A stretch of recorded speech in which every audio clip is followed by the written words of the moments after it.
Lieu insolite, trésor caché du patrimoine, découvrir la capitale sous tous ses aspects, urbanisme, architecture, économie, sociale, c'est ce que je vous propose chaque semaine dans Paris, état des lieux. Alors aujourd'hui, je vais vous emmener à la découverte des passages et galeries couvertes de la capitale. Et pour cela, j'ai le plaisir d'accueillir deux invités, Yves de l'association Passages et Galeries Couvertes et Jean-Noël, un passionné de ces passages. Mais avant d'entamer la discussion avec ces charmantes personnes, je vous propose de regarder un reportage sur les passages pour faire un petit peu connaissance, d'aller à leur exploration et de connaître un tout petit peu leur histoire.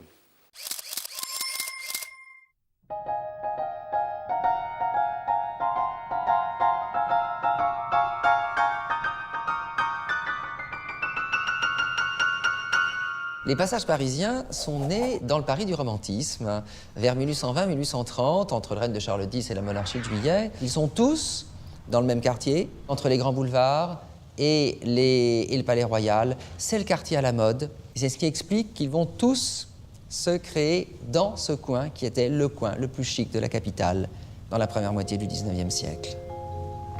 Il a fallu, pour voir apparaître ce type de réalisation, maîtriser le métal et le verre pour faire les verrières qui allaient couvrir d'abord des cours d'immeubles. Et ensuite, eh bien, on a eu de plus en plus, dans les années 1830, 1840, 1860, ce compromis structure de pierre, architecture, métal et verre. Et c'est cela vraiment qui a donné naissance au passage.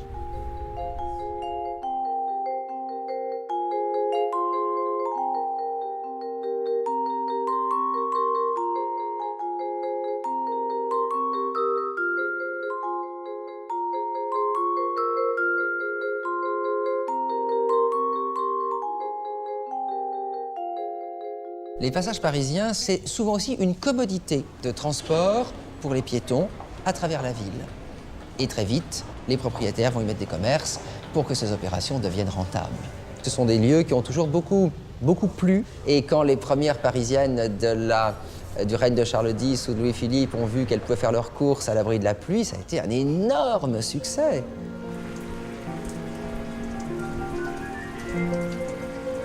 Mais malheureusement, vont arriver les grands magasins.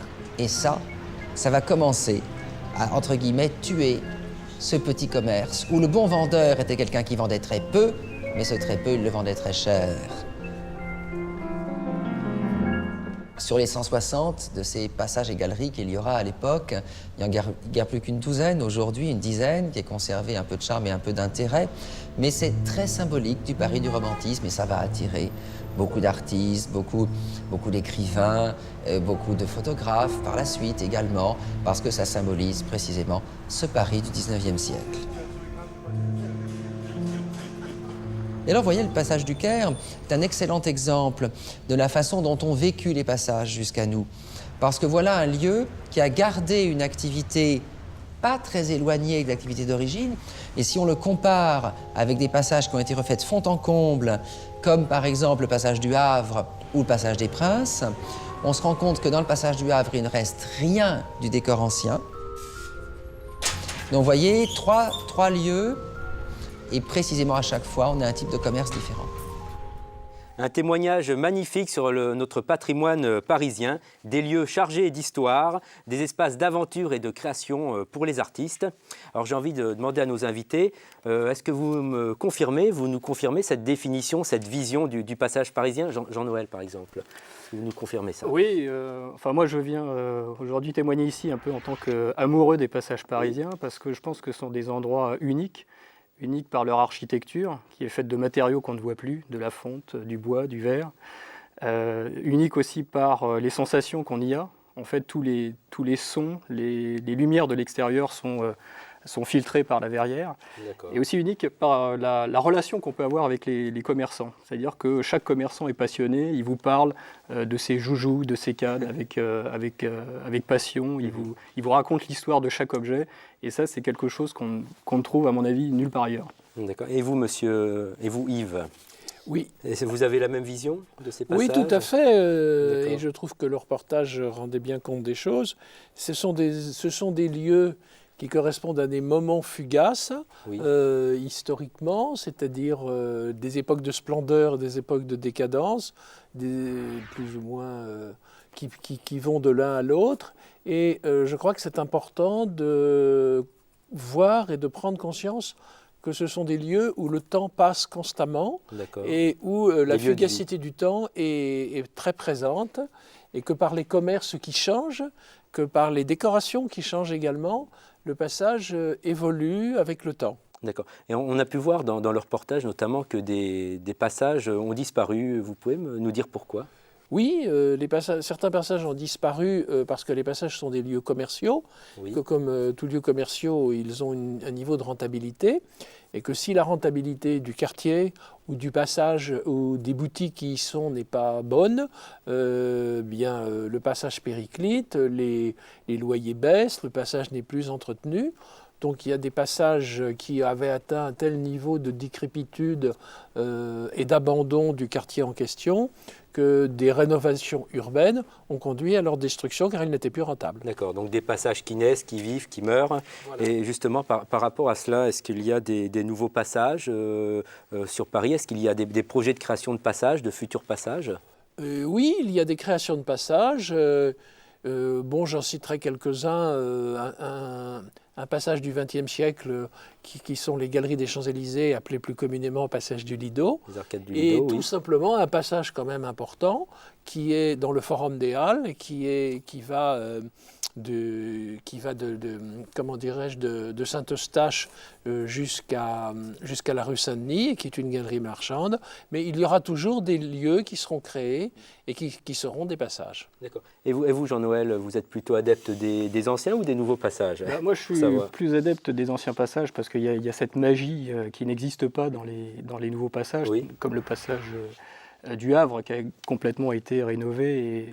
Il est sur 2 étages, je crois, même maintenant. Oui, en fait, il ne reste plus rien de l'ancienne architecture.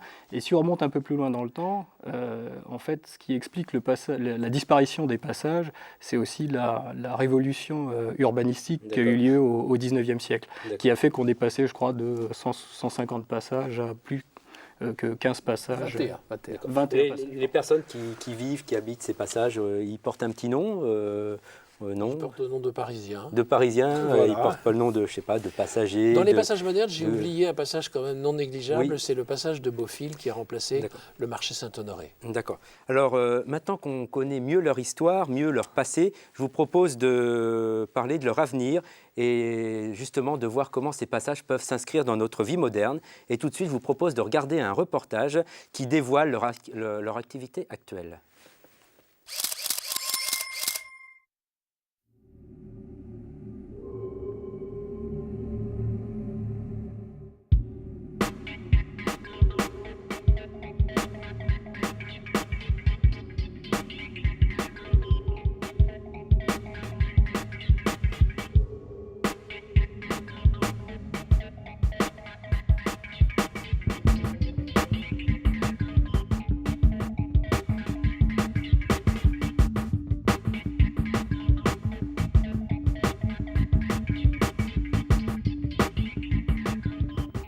Beaucoup de passages parisiens sont des sites classés monuments historiques. Leur rénovation répond donc à des critères spécifiques. S'ils conservent une apparence traditionnelle, leur utilisation ne s'en est pas moins modernisée. Témoin la galerie Colbert, entièrement rénovée, qui abrite désormais un pôle universitaire.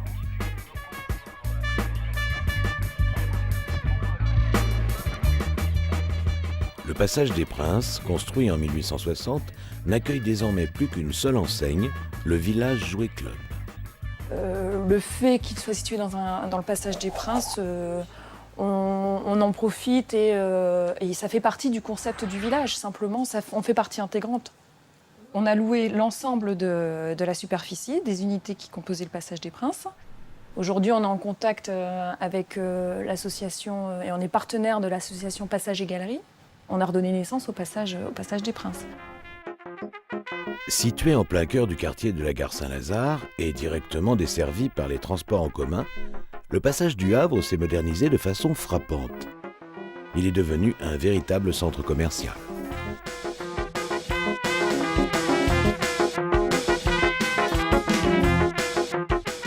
passé, mais rarement. Je ne fais pas les grands magasins, donc rarement le Havre, oui. Alors c'est assez curieux parce que je ne considère pas ça comme un passage de la même façon.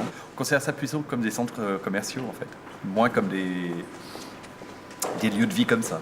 Ça a perdu un petit peu de son humanité. Je pourrais prendre d'autres routes, mais je préfère prendre ça parce que c'est joli. C'est ce qui reste du vieux Paris, un peu. C'est plus sympa que marcher dans la rue, et puis d'abord il y a les boutiques. Et puis, ouais, je crois que c'est plus agréable en fait. Très joli, il y a quelques magasins. C'est bon, peut-être un petit peu de déjeuner. Ça fait 19 ans que je suis là. Je tiens une sandwicherie. L'avantage qu'il y a dans les passages, c'est qu'en plus de ça, j'ai une petite terrasse. Les clients peuvent boire et manger tranquillement à l'abri de la poussière. J'ai créé une clientèle qui viennent maintenant dans le passage, qui avant n'empruntaient pas le passage. Élément unique de notre patrimoine culturel, on a pu voir dans ce reportage que des actions de préservation étaient mises en œuvre, notamment avec un dispositif de soutien de la mairie de Paris.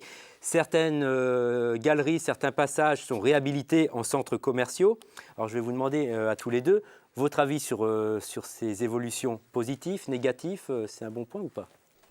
C'est un bon point parce que de toute façon, il faut absolument faire les travaux nécessaires de rénovation et de restauration dans l'état historique de lequel ils étaient.